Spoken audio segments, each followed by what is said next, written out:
और मैं श्रुति। पूर्वी लद्दाख में वास्तविक नियंत्रण रेखा यानी LAC पर सीमा विवाद को लेकर गतिरोध जारी है। इसे समाप्त करने के लिए भारत और चीन के बीच 14वें दौर की कमांडर स्तर की वार्ता भी बेनतीजा रह चुकी है। इसके बाद भारत के प्रमुख रक्षा विशेषज्ञों का कहना है कि स्थिति अभी नाजुक बनी हुई है। कारण है पड़ोसी मुल्क ने LAC को तनावग्रस्त सीमा बनाए रखने सहित भारत से स्थायी दुश्मनी रखने का बीड़ा उठा रखा है। दूसरों के इलाकों में कब्जा करने के लिए वह अपने मंसूबों पर लगातार बढ़ता जा रहा है। इसी के तहत वह एक खास तरह की रणनीति पर काम कर रहा है। इसका नाम है सलामी स्लाइसिंग। जी हाँ, आखिर क्या है ये सलामी स्लाइसिंग, हम आपको बताते हैं विस्तार से। सेना की जुबान में अगर कहा जाए तो सलामी स्लाइसिंग का अर्थ उस रणनीति से है जिसके जरिए कोई देश धमकी और समझौतों की प्रक्रिया में बांटो और जीतो का खेल खेलते हुए नए क्षेत्रों पर अपना कब्जा करता है। इस रणनीति में कई छोटे छोटे गुप्त एक्शन लिए जाते हैं क्योंकि इन्हें एक साथ या खुले तौर पर जाहिर करना गैर कानूनी या मुश्किल होता है।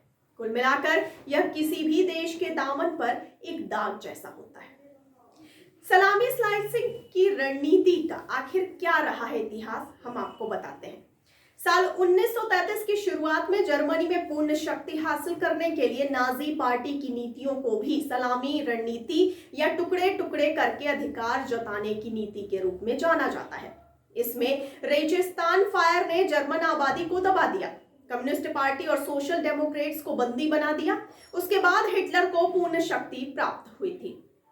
और आइए अब जानते हैं कैसी है चीन की सलाम स्लाइसिंग रणनीति। आपको बता दें कि दूसरे विश्व युद्ध के बाद सिर्फ चीन ही ऐसा देश है जो जमीन और समुद्र में अपनी सीमाएं लगातार बढ़ाने के लिए चालें चलता रहा है। तिब्बत का अधिग्रहण, अक्साई चिन पर कब्जा और पैरासल आइलैंड को हथिया लेना चीन के विस्तारवाद की नीति का हिस्सा रहा है। अपने पड़ोसी देशों की सीमाओं पर लार टपकाने वाले चीन की इस नीति में हर तरफ एक पैटर्न दिखाई देता है। और आइए अब जानते हैं सलामी स्लाइसिंग का भारत पर इस्तेमाल कैसे हुआ। आपको बताते चले कि भारत चीन सीमाओं के साथ बीजिंग ने अरुणाचल प्रदेश के 90,000 वर्ग किलोमीटर पर दावा कर रखा है और चीन इसे दक्षिण तिब्बत कहता है। इसके साथ ही चीन ने उत्तराखंड, हिमाचल प्रदेश और जम्मू कश्मीर के छोटे क्षेत्रों पर भी अपना दावा कर रखा है। चीन पहले ही पाकिस्तान से जम्मू कश्मीर में काराकोरम के उत्तर में लगभग 6,000 वर्ग किलोमीटर क्षेत्र का अधिग्रहण कर चुका है।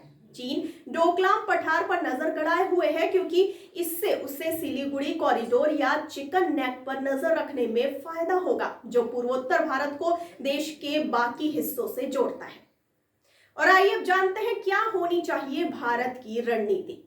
रक्षा विशेषज्ञ सी उदय भास्कर ने कहा कि PLA को भविष्य में इस प्रकार के उल्लंघन में रोकने के लिए भारत का अपनी सैन्य क्षमता में बढ़ोतरी करना ही बेहतर होगा। उन्होंने आगे ये भी कहा कि भारत को अपने इस संकल्प के बारे में चीन को राजनयिक और सैन्य स्तर पर संदेश देना चाहिए। साथ ही वर्तमान तनाव को कम करने के लिए भारत को विवाद का निपटारा होने तक परस्पर स्वीकार्य व्यवस्था तक पहुंचने के लिए बीजिंग को प्रोत्साहित करने की कोशिश करनी चाहिए।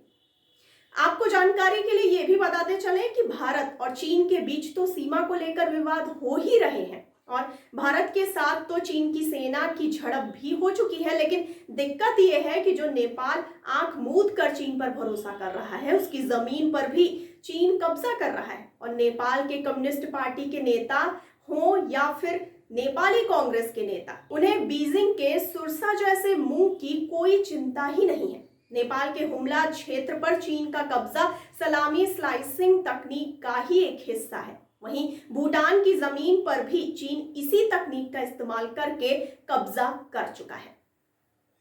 तो आपको इस पूरे विवाद को लेकर के क्या कहना है? अपनी राय और प्रतिक्रिया हम तक जरूर पहुंचाइए कमेंट बॉक्स में कमेंट करके, और साथ ही साथ हमारे चैनल को लाइक, सब्सक्राइब और शेयर करना ना भूलिए। और मुझे दीजिए इजाजत, लेकिन आप बने रहिए द फुल छड़ी के साथ। धन्यवाद।